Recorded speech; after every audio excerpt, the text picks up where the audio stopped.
Assalamualaikum warahmatullahi wabarakatuh. Jadi materi kita pekan lalu, pertemuan sebelumnya itu adalah menganalisis kebahasaan, kritik sastra dan esai. Baik, pada pertemuan hari ini Ibu akan menjelaskan materi tersebut. Pertama, Anda sudah mengetahui apa itu sistematika teks kritik sastra dan esai. Teks kritik sastra dan esai itu memiliki sistematika yang terdiri atas tiga. Yang pertama adalah pernyataan pendapat, kedua argumentasi, dan ketiga adalah penegasan ulang. Sudah Ibu jelaskan pada pertemuan pekan lalu.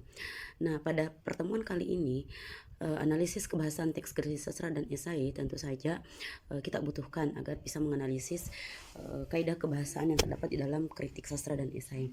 Baik, kaidah kebahasaan tersebut yang pertama adalah menggunakan pernyataan-pernyataan persuasif. Contohnya, oleh karena itu, berhadapan dengan novel model ini, kita atau pembaca mesti memulainya tanpa prasangka dan menghindar dari jajalan pikiran yang berpotensi pada sejumlah horizon harapan. Nah, pada kalimat kita atau pembaca mesti memulainya tanpa prasangka dan menghindar dari jajalan pikiran yang berpotensi pada sejumlah horizon harapan itu merupakan pernyataan persuasif. Contoh kalimat yang kedua, rangkaian kalimat panjang yang melelahkan itu diolah dalam kemasan yang lain sebagai alat untuk membangun peristiwa. Nah, pernyataan persuasif yang termasuk di dalamnya adalah wujudlah rangkai peristiwa dalam kalimat-kalimat yang tidak menjalar jauh berkepanjangan ke sana kemari, tetapi cukup dengan penghadiran 2-4 peristiwa berikut berbagai macam latarnya. Ini merupakan pernyataan persuasif. Apa itu pernyataan persuasif? Pernyataan persuasif itu merupakan pernyataan yang berupa atau berisi ajakan kepada seseorang atau kepada pembaca. Nah, kaidah kebahasaan berikutnya adalah menggunakan pernyataan yang menyatakan fakta untuk mendukung atau membuktikan kebenaran argumentasi penulis atau penuturnya. Jadi pada pernyataan ini fakta-faktanya itu juga harus tersedia. Pernyataan ini biasanya berupa kalimat opini yang kemudian didukung oleh kalimat fakta. Yang ketiga adalah menggunakan pernyataan atau ungkapan yang bersifat menilai atau mengomentari. Jadi sini pernyataan atau ungkapan ini sifatnya dia penilaian atau komentar kepada bacaan tersebut.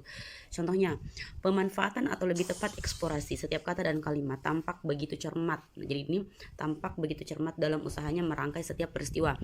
Eka seperti hendak menunjukkan dirinya sebagai eksperimental yang sukses bukan lantaran faktor kebetulan. Ada kesungguhan yang luar biasa dalam menata setiap peristiwa dan kemudian mengelindankannya menjadi struktur cerita di balik itu.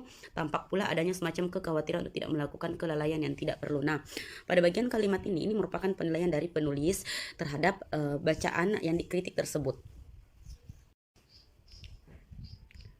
Yang ketiga adalah menggunakan istilah teknis. Yang keempat, menggunakan istilah teknis berkaitan dengan topik yang dibahas. Jadi istilah-istilah teknis itu, contohnya dalam film Batman, istilah-istilah film yang digunakan adalah antara lain orisinalitas, keaslian trilog Nolan, planetary, remote control, alegori, dan candid. Yang kelima, menggunakan kata kerja mental. Pada bagian kata kerja mental ini berhubungan dengan karakteristik teks eksposisi yang bersifat argumentatif dan bertujuan mengemukakan sejumlah pendapat. Nah, kata kerja mental yang dimaksud di sini misalnya memendam, mengandalkan, mengidentifikasi, mengingatkan, menegaskan, dan menentukan sesuatu yang hanya bisa dirasakan tetapi tidak dilakukan secara nyata. Itu.